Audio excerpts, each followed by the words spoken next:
예배는 경배와 숭상의 표시로서 예배 언어가 있는데요. 우리가 알고 있는 사람의 언어가 있습니다. 말, 인간의 언어가 있는데 그것 말고 행위도 함께 구성되어 있습니다. 언어와 행위, 이것은 하나님에 대한 지식과 사람이 그 예배에 반영하는 자료들에 의해서 결정된 요소들입니다. 그러니까 말과 행위들은 사람이 알고 있는 것, 사람이 그것이 무엇이다라고 반영하고 알고 있는 그것에 의해서 결정되었다라는 겁니다. 처음에 예배 장소는 신약시대 어디였죠? 예배 장소는 신약시대 처음에 어디서 예배했나요? 예수님도 그렇고 사도 바울도 마찬가지였습니다. 처음에는 어디서 누구와 함께 예배했죠? 처음에는 회당에서 유대인들과 함께 예배했습니다. 그러니까 유대인과 그리스도인이 함께 회당에서 예배했습니다. 함께 예배하다 보면 어떤 갈등과 충돌이 나타날 수밖에 없게 되어 있습니다. 물론 사상적인 그 충돌도 있을 수 있고 의식에 있어서도 충돌이 있을 수가 있습니다. 그리고 애찬을 끝나고 기독교는 예수님이 명하신 대로 성찬을 했잖아요. 성찬이라고 알려진, 이 애찬이라고 알려진 공동 식사가 있었습니다. 이 공동 식사가 있었는데 먼저는 고린도 교회에서도 보듯이 성찬식 전에 뭐가 있었죠? 성찬과 비슷한, 그래서 그런 논쟁이 있었잖아요. 갈등이 있었잖아. 성찬식 전에 무엇이 있었죠?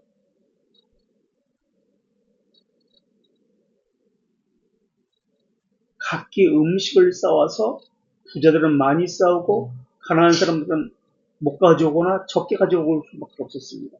그래서 어떤 사람은 배불리 먹고 어떤 사람은 굶거나 했습니다. 그래서 애찬식이 있었습니다.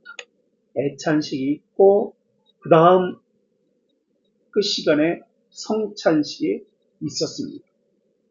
거기서 끝난 것이 아닙니다. 또 고린도 교회에 보면 애찬식, 성찬식, 맨 처음에는 일부러 말씀이 선포되었고 입으로 애찬식, 성찬식이 있었고 또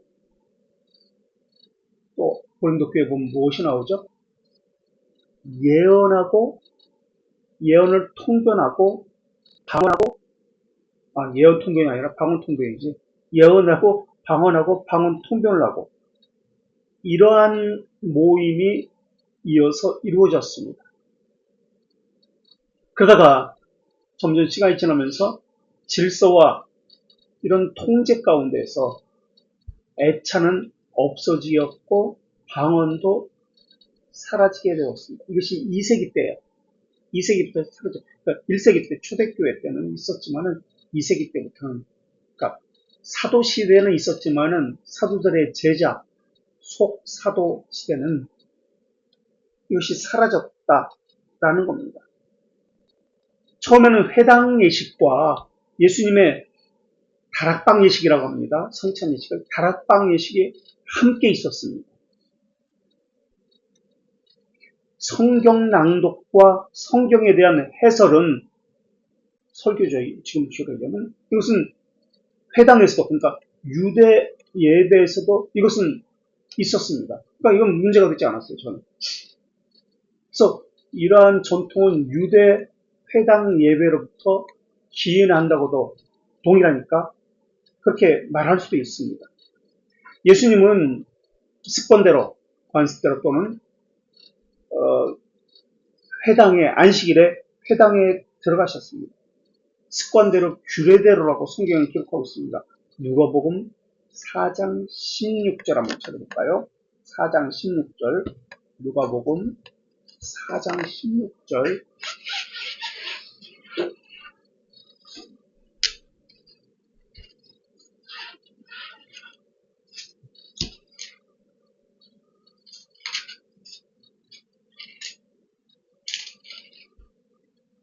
4장 16절 예수께서 그 자라나신 곳 나사렛에 이르사 안식일에 늘 하시던 대로라고 나옵니다. 처음 가는 거 아니에요. 한 번만 간 거 아니에요. 반복적으로 하시던 대로 회당에 들어가서 성경을 읽으려고 서심해라고 했습니다. 그리고 읽은 성경 구절이 어디죠? 이사야서입니다. 회당은 유대인의 공동체, 중심 공동체였습니다. 구심점이었습니다. 그리고 회당이 있고 예루살렘 성전은 따로 있었습니다. 예루살렘 성전을 대신하는 곳이 아니었어요. 이 회당은 누가 주도해서 여기서 말씀을 가르쳤냐면 서기관들이 주도해서 말씀을 가르쳤던 곳이 회당입니다. 율법을 가르쳤던 곳이 회당이에요. 율법을 가르칠 때 해설, 지금식 말하면 설교식으로 가르쳤습니다.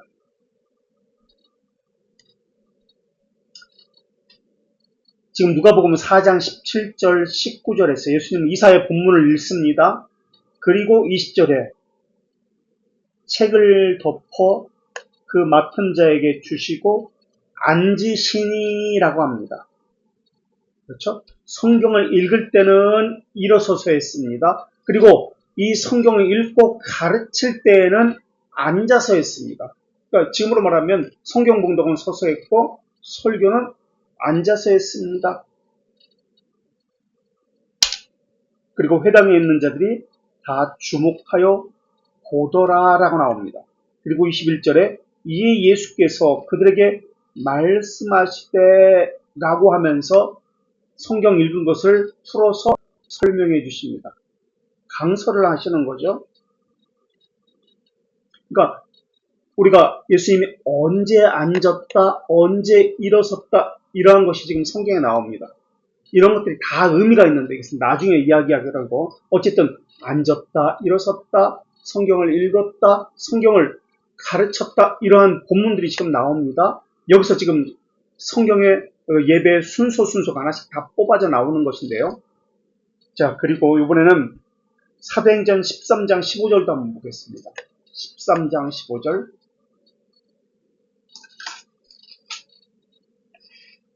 사도행전 13장 15절도 보겠습니다. 이번엔 누가 한번 좀 읽어주시겠어요? 13장 15절 누가 어떻게 하죠? 바울이 율법과 선지자의 글을 읽은 후에 회당 장들이 사람을 보내어 물어 이르되 형제들아 만일 백성을 권할 말이 있거든 말하라 하니 13장 15절 맞아요? 예. 바울이 그 전에 안디옥에 회당에 들어갑니다. 그렇죠?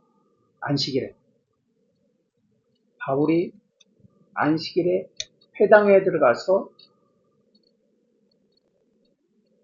그리고 앉아서 듣습니다.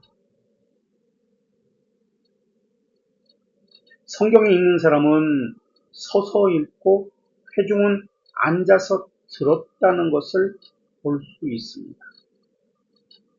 그러니까 지금 바울 시대입니다. 예수님 시대, 예수님의 복음 사역 초창기 시대, 30세 때, 그리고 지금 이것은 바울 사역 시대니까 최소한 60년 이후란 말입니다. 그러니까 30년의 차이가 있어요. 그런데도 방식은 동일합니다. 성경을 읽을 때는 서서 읽고 들을 때는 또는 가르칠 때는 앉아서 가르칩니다. 이번에는 사도행전 15장 21절 15장 21절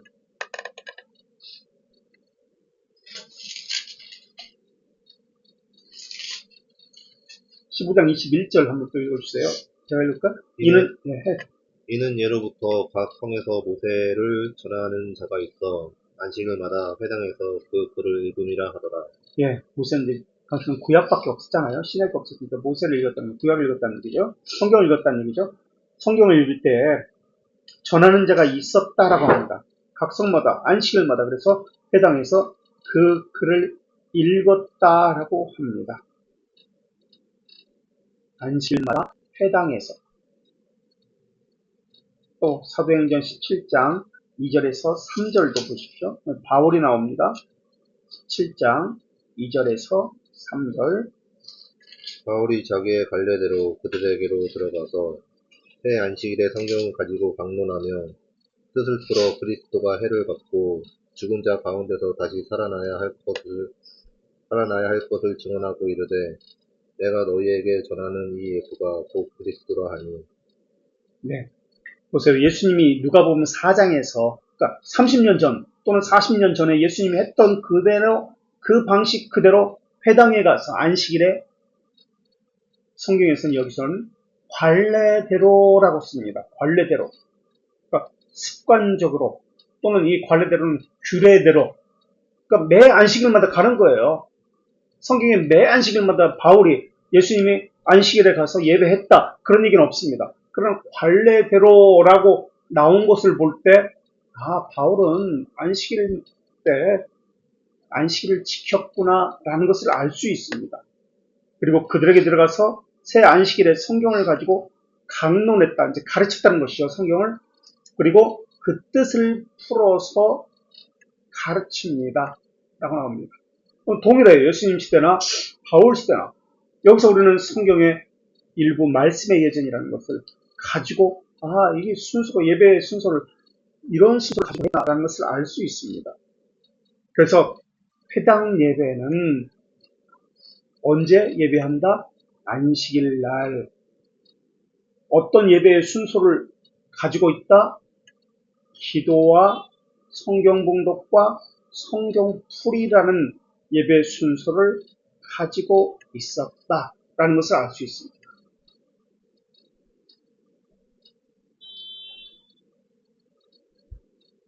그리고 안식일이 아닌 날에는 회당에서 어떤 무엇이 있습니까?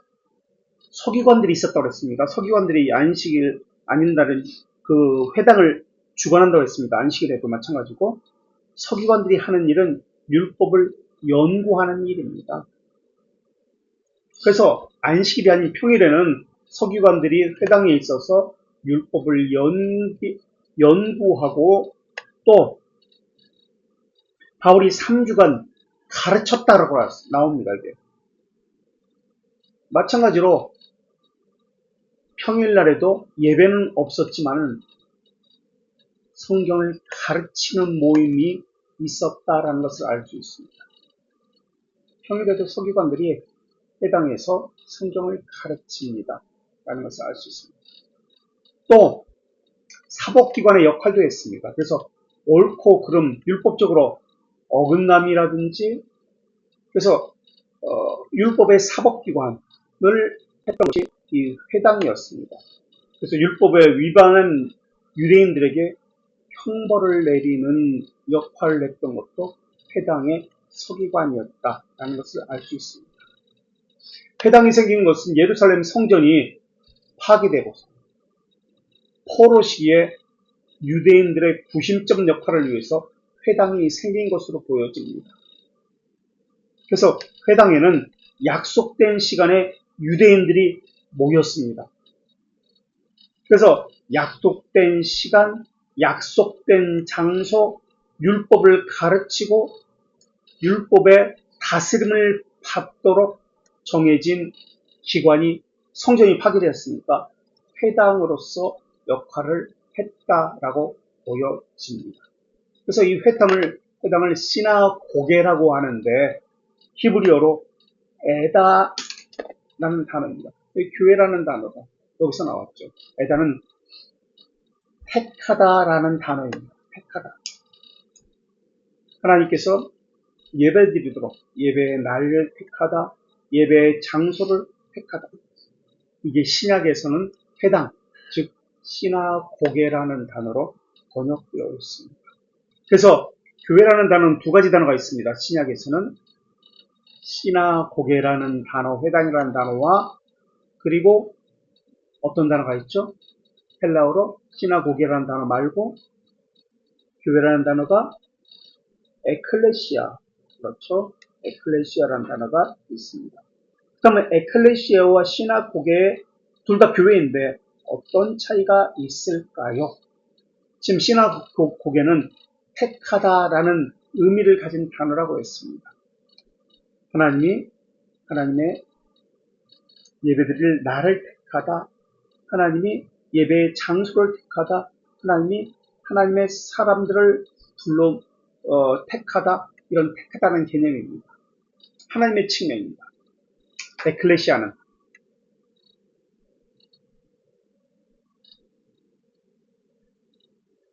그래서 시나고게는 모이는 장소 택하다라는 개념입니다. 그래서 모이는 장소라는 공동체적 의미가 강조된 단어가 시나고게라면은 에클레시아는 하나님의 부르심에 나온 자들, 하나님이 택한 자들이 부르심에 응답하였다, 함께 모였다라는 개념이 강조됩니다. 하나님이 부르시고 하나님의 부르심에 응답해서 나왔다, 함께 모였다라는 개념이 에클레시아라는 단어입니다. 하나님 부르셨다, 택하다, 시나고게, 반대로 사람의 측면에서 그 부르심을 받아 모였다, 함께 모였다, 에클레시아. 그래서 하나님의 측면과 사람의 측면, 이 교회의 단어의 의미입니다. 이것이 그대로 예배 가운데 들어옵니다. 하나님의 부르심의 측면과, 하나님의 부르심 먼저 있었겠죠? 그 다음에 사람의 응답의 부분이 예배의 순서 가운데도 이제 우리가 앞으로 살펴보겠습니다만 그대로 드러납니다.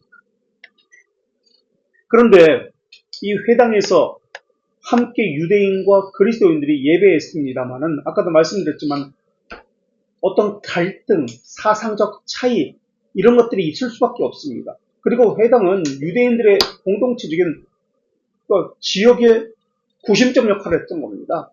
근데 이방인들이 들어오는 것을 좋아했을까요? 믿는다는 이름으로 이방인들이, 유대 율법에서는 이방인들은 저주받은 사람은 가까이 가서는 안 돼요. 근데 그들이 회당 안으로 들어올 수 있다? 물론 초기에는 유대인들만 기독교인이 되었습니다. 근데 나중에는 이제 바울 시대에 보면은 바울도 회당에 들어가잖아요.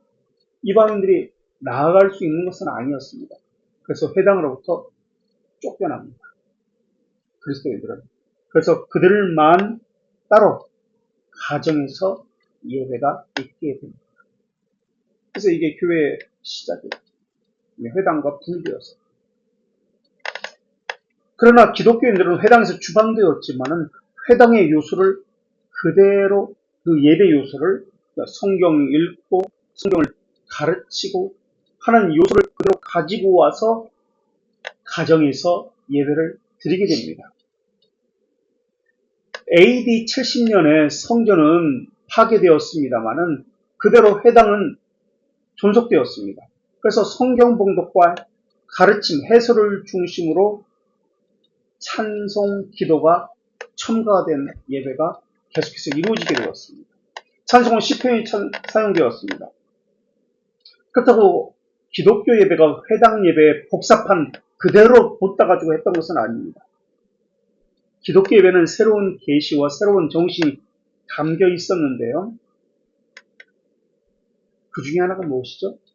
회당 예배와 구별되는 큰 차이점이 뭐죠? 유대인들의 회당 예배와 기독교인들의 예배의 큰 차이점. 이 말씀, 가르침, 기도, 시편 찬송은 똑같아요. 그럼 뭐가 다르죠? 뭐가 특이한 점이죠?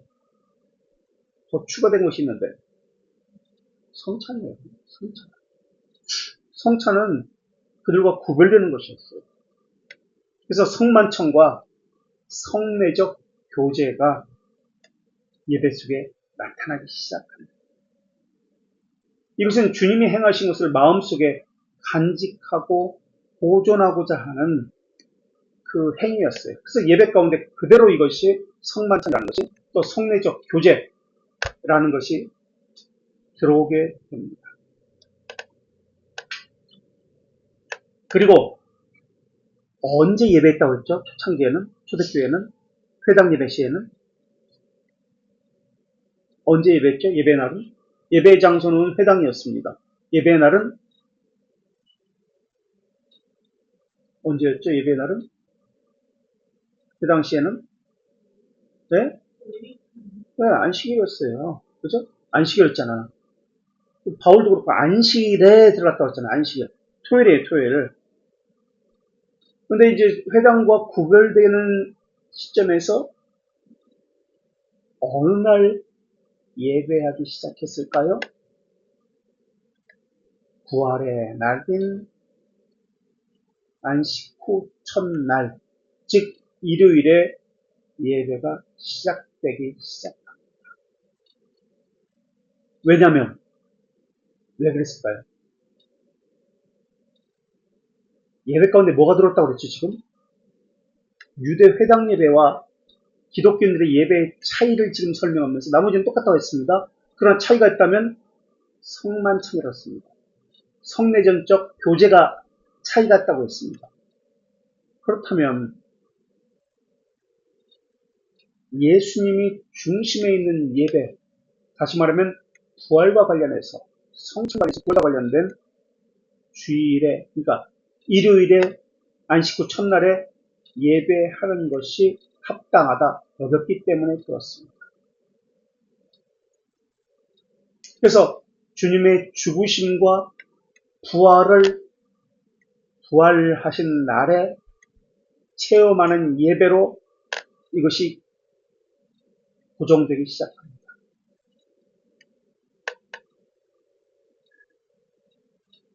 자, 그래서 일부의 회당 예배를 계승한 예배 순서가 있고요. 2부에는 부활의 그 의식을 계승한 예배, 성만 체험 의식이 있게 됩니다. 이것이 초대교회 두 예배 순서, 큰 축입니다.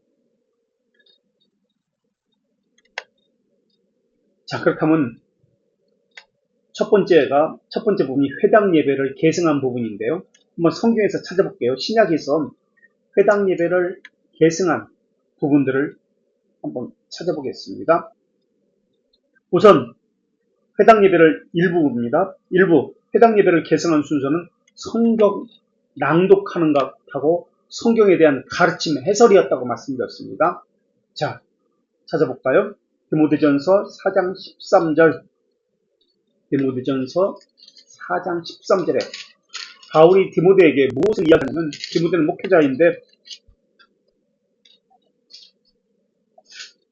4장 13절, 내가 이를 때까지, 디모데전서 4장 13절, 내가 이를 때까지 무엇과? 읽는 것과, 성경 봉독이에요. 디모데는 목회자니까 성경 봉독과 권하는 것과 가르치는 일에 전념하라 라고 나옵니다. 이것은 데살로니가전서 5장 27절, 골로새서 4장 16절도 마찬가지입니다. 지금 대표적인 거 디모데전서 4장 13절만 읽었는데 데살로니가전서 5장 27절, 골로새서 4장 16절도 이러한 성경 봉독과 가르침에 대해서 행하라라고 말하고 있습니다. 자, 성경 낭독과 가르침의 순서, 첫 번째보다 두 번째보다 이런 것을 이야기하지 않고 지금 어떤 순서들이 있나만 보고 있습니다. 성경 낭독과 가르침이 있었습니다. 예배 순서 가운데는. 또 두 번째, 찬송이 있는데 시편 찬송이 있습니다. 이번에는 고린도전서 14장 26절을 보겠습니다. 14장 26절. 예배 가운데, 예배 순서 가운데 찬송이 있었다.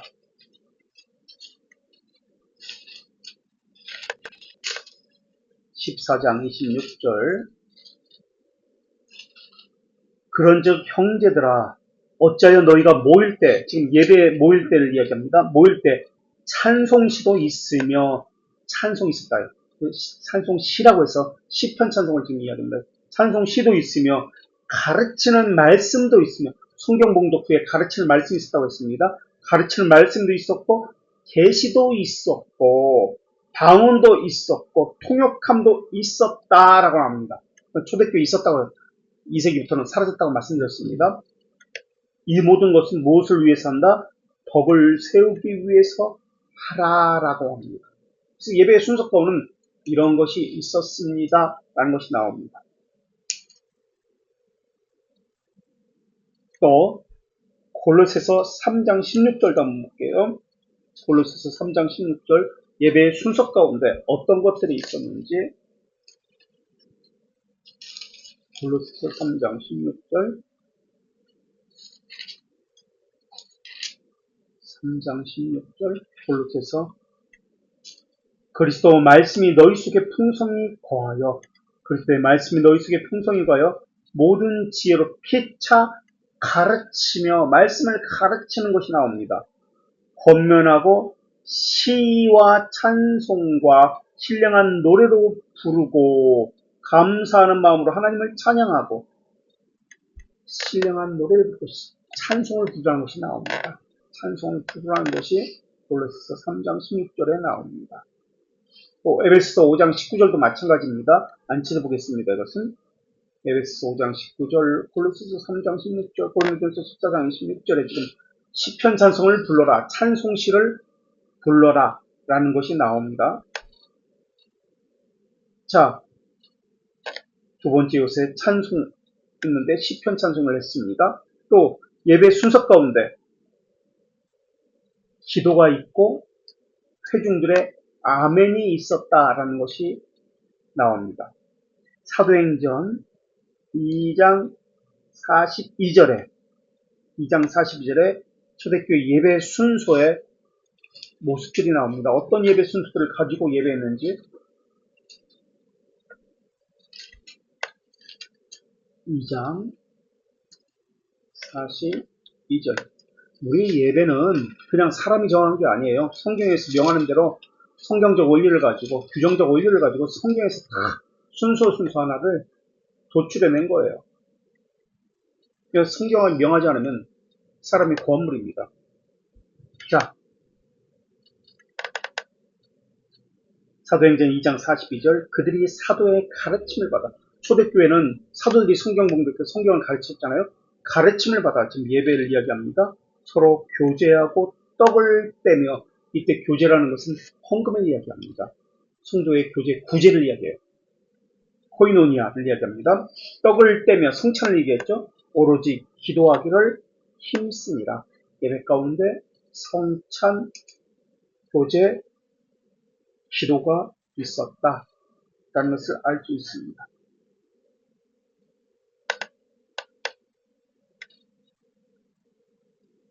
그리고 고린도전서 14장 16절 고린도전서 14장 16절 15절부터 보겠습니다. 14장 15절 16절 14장 15절 16절 그러면 어떻게 할까? 내가 영으로 기도하고 또 마음으로 기도하여 내가 영으로 찬송하고 기도 찬송 나옵니다. 또 마음으로 찬송하리라 라고 나오고 16절에 그렇지 않으면 내가 영으로 축복할 때 알지 못하는 처지에 있는 자가 내가 무슨 말을 하는지 알지 못하고 너의 감사에 어찌 아멘 하리요 라고 나옵니다. 아멘은 그것이 무엇을 의미하는지 아는 자가 아멘 하는 것이다 라고 이야기합니다. 그 예배의 상징적인 그 순서 안에 의미가 담겨 있습니다. 언어적인 상징이 있고 행위적 상징이 있습니다. 축구할 때 어떤 행위적 상징을 하나요? 말로만 하는 게 아니에요. 모든 행동들은 예배는 말로만 하는 게 아니라 행동들도 합니다. 어떤 행동들을 하냐면 앉기도 하고 일어서기도 합니다. 고개를 숙이기도 하고 얼굴을 들기도 합니다. 손을 앞으로 피기도 하고 손을 위로 들기도 합니다. 이런 행동의 상징적 의미들이 있습니다. 행동들이 있습니다. 이것이 상징하는 것이 무엇인지를 알고 있어야 합니다. 그리고 말의 언어적인 이 의미가 무엇인지를 알고 있어야 합니다.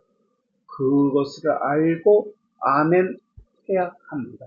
지금 그것을 이야기하면서 아멘 해야 한다. 무슨 말을 하는지 알지 못하고 어찌 아멘하리오라고 이야기합니다. 자, 기도와 회중들의 아멘이 있습니다. 세 번째 요소 가운데는, 예배 요소 가운데는.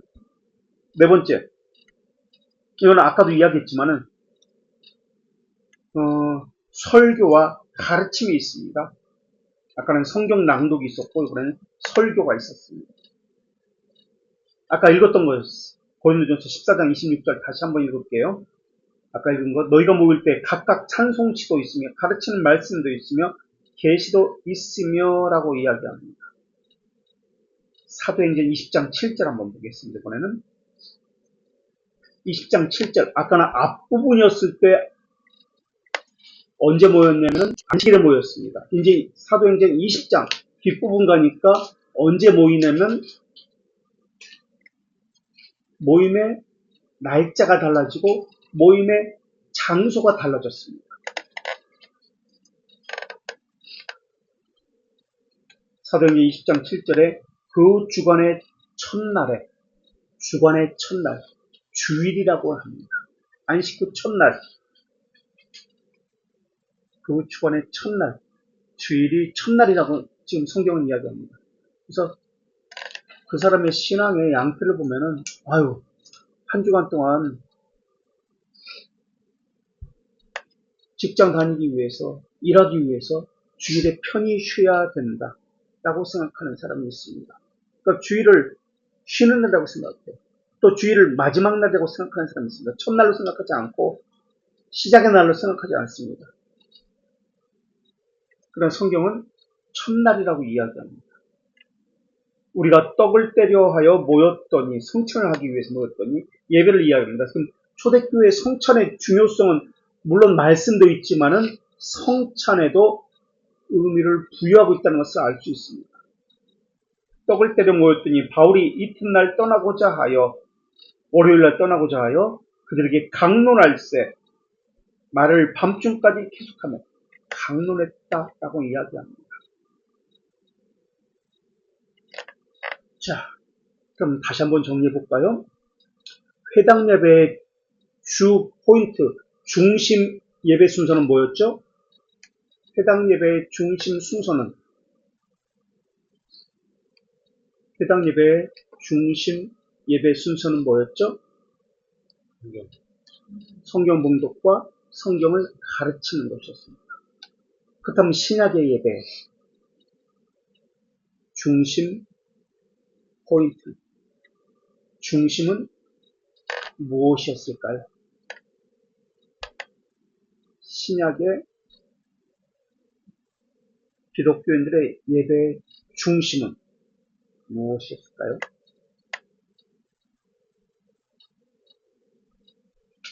누가 중심이었을까요? 사도행전 20장 7절에 다시 한번 읽어보겠습니다. 그 주간 첫날에 주일에 모였습니다.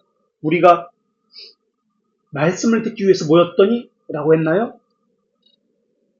말씀을 듣기 위해서 모였더니 아닙니다. 떡을 떼려 하여 모였게 주요. 오늘날 예배와 달라요.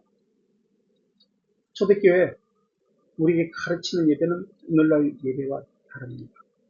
우리는 어떤 예배를 주라고 생각하죠? 무엇을 주라고 생각하죠? 말씀을 듣기 위해서 모였더니 라고 합니다. 로마 카톨릭과 동방 정교회는 무엇을 위해서 모일까요? 떡을 떼기 위해서 모였더니라고 합니다. 그러면 성공회는, 영국 국교회는 뭐를 위해서 모였더니라고 할까요? 지금 말이에요. 현재 이 시대에 얘기하는 겁니다. 장로교회는, 한국교회는 말씀을 듣기 위해서 모였더니라고 합니다. 로마 카톨릭과 동방교회는 떡을 떼기 위해서 모였더니라고 합니다.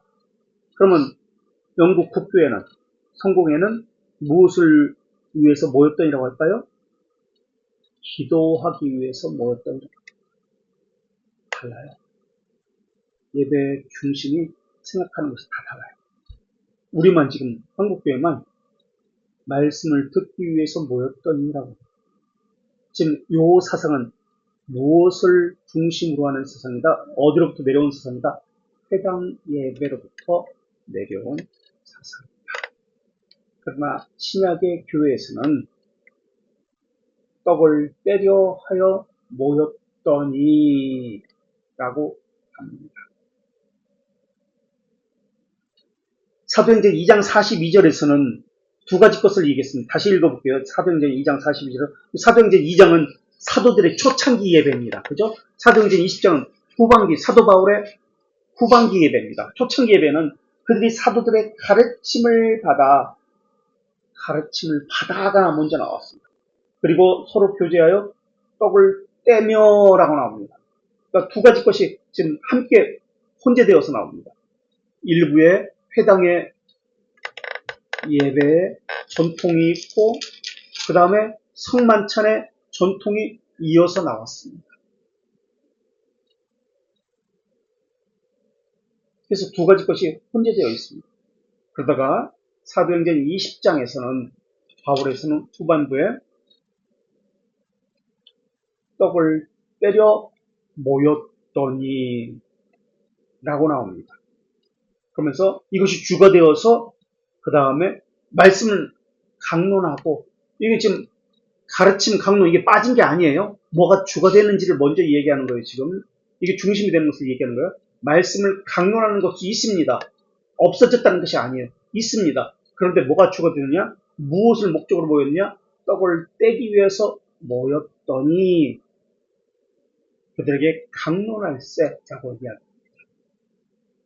하나는 버리고 하나는 취하고 그런 개념이 아니에요. 뭐가 그 예배의 중심이 됩니다. 왜 그러면 기독교인들은 초대교회에 떡을 떼는 것을 떼기 위해서 모였던 일을 중심에 두었을까요? 왜 그들은 떡을 떼는 것을 중심에 두었을까요? 왜 그것을 위해서 모였다고 생각할까요? 알겠어요? 무엇이 중심이 있었기 때문에 그들의 예배는 떡을 떼는 것이 중심에 있었습니다. 왜? 왜요? 떡이 상징하는 것이 무엇이죠?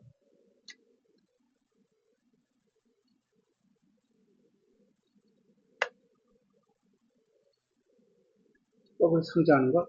떡이 상징하는 것? 예수 그리스도를 상징해요. 예수 그리스도를 상징. 지금 상징 언어가 있습니다. 상징 언어. 지금 행위잖아요. 떡을 떼는 거 행위잖아요. 말의 언어, 말의 상징이 있고 행위의 상징이 있습니다. 지금 떡을 뗀다는 행위의 상징을 이야기합니다. 예배는 이런 요소로 구성되어 있다고 말씀드렸습니다. 사람의 언어로 상징을 이야기하고 행위로 상징을 이야기합니다. 떡을 떼는 것, 손을 드는 것, 앉히고 이러는 것, 그것은 지금 사람의 행위의 상징입니다. 행위에는 어떤 언약, 어떤 의미가 담겨 있습니다. 그 의미를 모르고는 이건 우상숭배예요. 그래서 앉고 일어서는 것, 왜 앉고 일어서는지 의미를 알아야 됩니다. 왜 손을 들어야 되지? 왜 떡을 떼어야 되지? 의미를 알아야 됩니다. 그렇지 않으면 다 우상숭배예요. 미신이에요.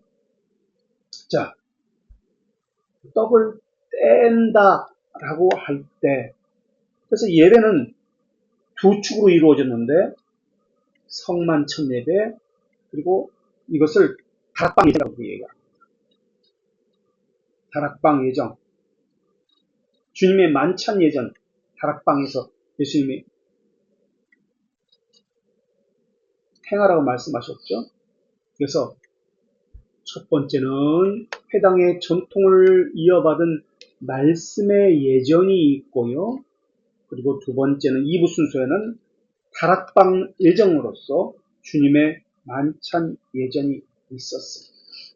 그러나 초대교회는 초창기에는 회당 중심의 말씀 예전 중심의 예배였다면 그건 똑똑했습니다. 그러나 점점 갈수록 회당의 예배가 벗어나서 기독교인들의 예배가 되었을 때는 떡을 떼려 모인 것이 주가 되었고 말씀도 함께 있었지만은 떡을 떼는 것이 주가 되었습니다. 계속해서 말씀의 예전을 보고 있습니다. 성만찬 예전은 우리가 다 아니까 말씀의 예전에 예배 요소가 무엇이 있는지 그것을 좀 보고 있습니다. 말씀의 예전 5번째는 신앙 고백입니다. 신앙 고백이 예배 순서 가운데 있습니다.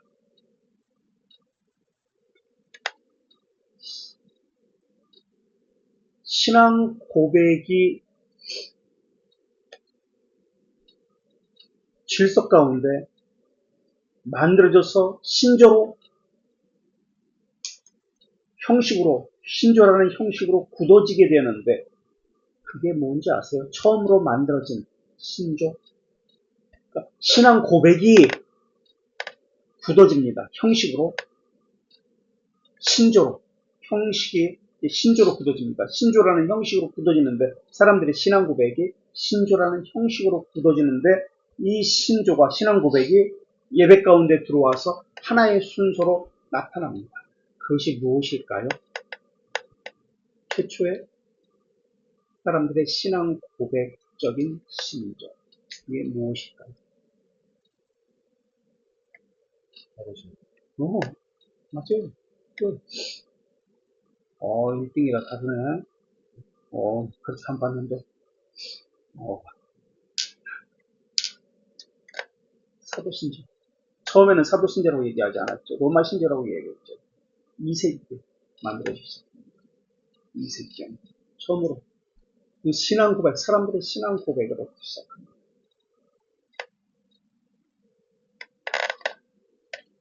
자, 디모데전서 6장 12절을 한번 찾아볼게요. 디모데전서 6장 12절. 6장 12절. 신앙 고백을 예배 가운데 하나의 순서로 하게 됩니다. 자신이 믿는 바에 대해서 고백을 하게 됩니다. 사도행전 6장 12절. 믿음의 선한 싸움을 싸우라. 영생을 취하라. 이를 위하여 내가 부르심을 받았고 많은 증인 앞에서 선한 증언을 하였도다라고 나옵니다. 선한 싸움을 싸우라.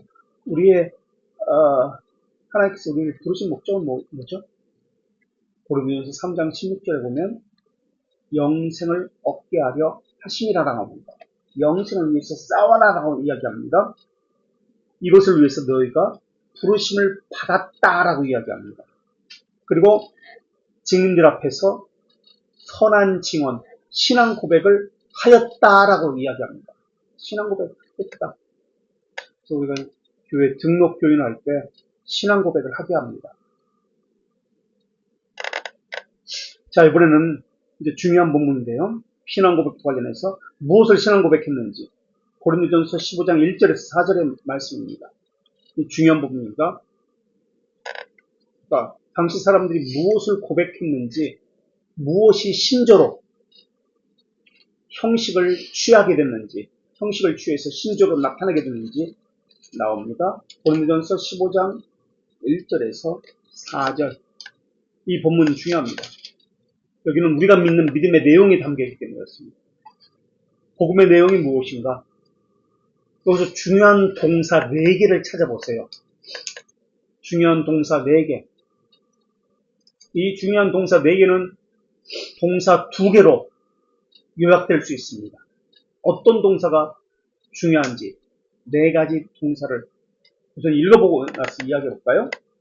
한번 읽어주시겠어요? 1절부터 4절. 형제들아, 내가 너희에게 전한 복음을 너희에게 알게 하노니 이는 너희가 받은 것이요 또 그 가운데 선 것이라. 너희가 만일 내가 전한 그 말을 굳게 지키고 헛되이 믿지 아니하였으면 그로 말미암아 구원을 받으리라. 예, 이렇게 하면 구원을 받습니다. 근데 사도 바울은 내가 만들어서 전한 거 아니에요. 자기도 받은 것을 전한다고 했습니다. 자기 것이 아니라는 거예요. 자기도 받은 것이다. 그대로 전해주는 거예요. 이 전한 복음이 우리에게까지 지금 2000년의 시공간을 뛰어넘어서 우리에게 전해집니다. 그러면서 복음이 무엇인지, 신앙의 고백이 무엇인지 이야기하는데요. 그 다음부터 동사 4개를 찾아보시면 됩니다. 예, 계속해서. 내가 받은 것을 먼저 너희에게 전하였노니 이는 성경대로 그리스도께서 우리 죄를 위하여 죽으시고 장사 지난 바 되셨다가 성경대로 사흘 만에 다시 살아나사 제바에게 보이시고 후에 열두 제자에게와 500의 제자에게 보이셨다. 이런 것인데, 중요한 동사 4개를 찾아보세요. 무엇과 무엇이죠? 이 동사 4개는 두 가지 동사로 또 요약됩니다. 이것은 이것에 의해서 증언될 수 있고, 이것은 이 동사에 의해서 증언됩니다. 4가지 동사는 무엇일까요? 이게 사도신경의 뼈대예요. 사도신경의 뼈대. 어떤 동사예요? 사도신경의 뼈대. 어떤 동사일까요?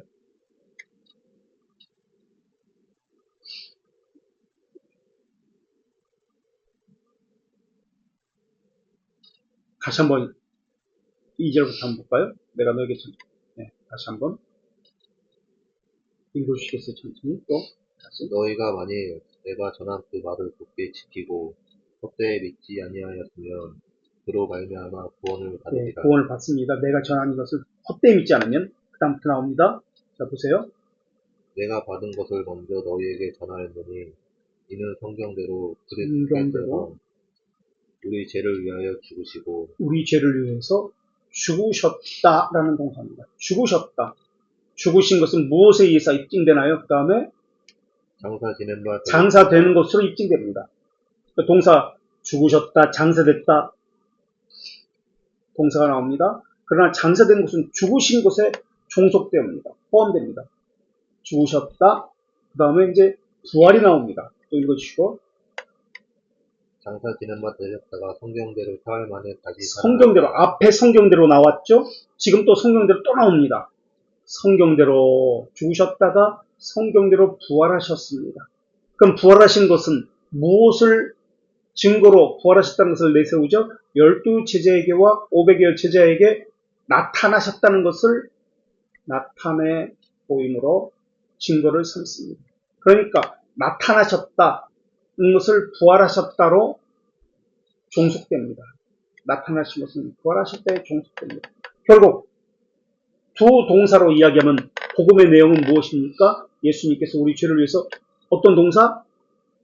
죽으시고 부활하셨다. 죽으셨다, 부활하셨다. 이 두 동사입니다. 이게 복음이에요.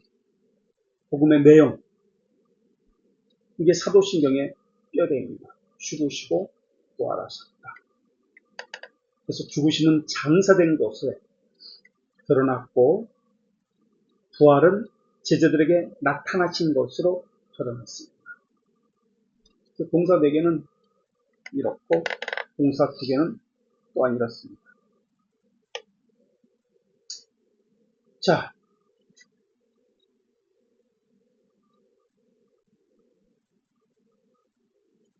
계속해서 그래서 복음의 유혹은 예수 그리스도의 죽음과 부활입니다. 복음의 내용은. 자, 말씀의 여전 6번째는 헌금입니다. 고린도전서 16장 1절과 2절을 한번 보겠습니다. 16장 1절과 2절. 제가 읽겠습니다. 고린도전서 16장 1절과 2절 시간 관계상 성도를 위하는 연보에 관하여는 내가 갈라디아 교회에 명한 것 같이 너희도 그렇게 하라. 매주 첫날 주일에 하라는 얘기예요. 헌금. 너희 각 사람이 수입에 따라 모아두어서 내가 갈 때 연보를 따로 하지 않게 하라.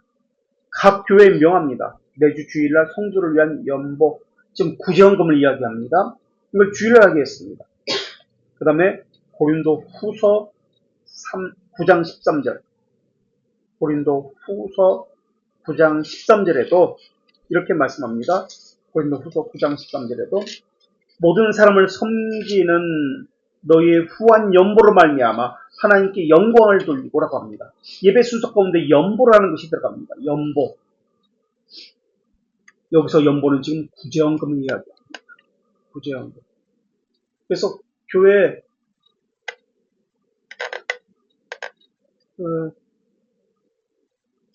정체성, 자기가 해야 할 일, 교회에 해야 할 일이 구제입니다. 신자로서 반드시 해야 할 것이 구제입니다. 또 로마서 15장 26절 나옵니다. 로마서 15장 26절에도 예루살렘 성도 중 가난한 자들을 위하여 기쁘게 얼마를 연보했다라는 말씀이 나옵니다. 그리고 마가복음 12장하고 누가복음 21장 1절에서 4절에 보면 가난한 과부가 2 렙돈을 연보하는 이러한 장면이 나오는데요. 성전 입구에 보면은 헌금함이 놓여 있었다는 것이 나옵니다. 고정된 장소의 입구에 성전 입구에 고정된 장소죠. 헌금함이 놓여 있었다. 그래서 누구든지 들어가면서 넣을 수 있게 했다라는 것이 나옵니다. 그래서 이것에 따라서 성전 입구에 예배 시작 전에 헌금을 두고 들어가게 합니다. 그리고 예배 순서 가운데 구제를 위한 헌금을 합니다. 우리 이번 시험 문제 냈는데 교회 첫 번째 헌금의 사용처가 무엇입니까? 그러니까 모두가 썼어. 그것은 다른 건 못 쓴 사람도 있고 다 맞은 사람, 틀린 사람 다 있는데 이거는 모두가 썼는데 모두가 뭐라고 썼는지 아세요? 다 틀렸어요. 모두가 똑같이 썼는데 뭐라고 썼어요? 구제라고 썼어요. 아니, 교회 헌금의 첫 번째 사용 용도는 어쨌든 아니. 그건 그때 가서 다시 다음 주일에 가서 얘기하고. 자, 어쨌든 헌금의 예배 순서 헌금에 가서 또 이야기하겠지만 우리는 헌금을 구약이라고 이야기합니다. 구약의 정신이고 구약에 속한 것이다. 이제 신약은 하지 않는다라고 생각합니다. 아니에요. 연장성 아니에요. 구약에만 했던 것이 아니에요. 신약에도 했습니다. 성취의 관점으로 이것을 해석할 수 있어야 됩니다. 언약의 성취의 관점으로 해석해야 되는데 구약의 관점으로 이것을 계속 바라보니까 이것은 없어졌다. 해서는 안 된다. 11절도 마찬가지입니다. 하지 말아야 된다. 해서는 안 된다라고 그렇게 생각하는 거예요. 아니요. 성취의 관점으로 가야 돼요. 율법의 정신이 무엇인지를 봐야 합니다. 그러니까 이것이 행위적이잖아요. 행위적 예배 요소 가운데 행위적 요소잖아요. 헌금을 했다. 한다는 행위적 요소인데 이것이 상징하고 있는 것이 무엇인지 의미를 봐야 합니다. 그런 측면에서 헌금이라는 개념을 이해할 수 있어야 합니다. 고린도후서 9장 11절을 보면은 9장 11절 헌금은 무엇을 말하기 위함인가? 라는 것이 나옵니다. 예배 요소 가운데 헌금의 요소를 상징하고 있는 것입니다. 헌금의 요소가 따로 나옵니다. 그때 가서 더 자세히 배우기라고 9장 11절 한번 좀 읽어주시겠어요? 다시. 너희가 모든 일에 넉넉하여 너그럽게 연보를 하면 그들이 우리로 말미암아 하나님께 감사하게 하는 것이다. 구제 헌금을 하는 것은 하나님께 그들이 감사하게 하기 위해서 하는 것입니다. 이것이 일부 말씀 예정 가운데 있는 순서들입니다.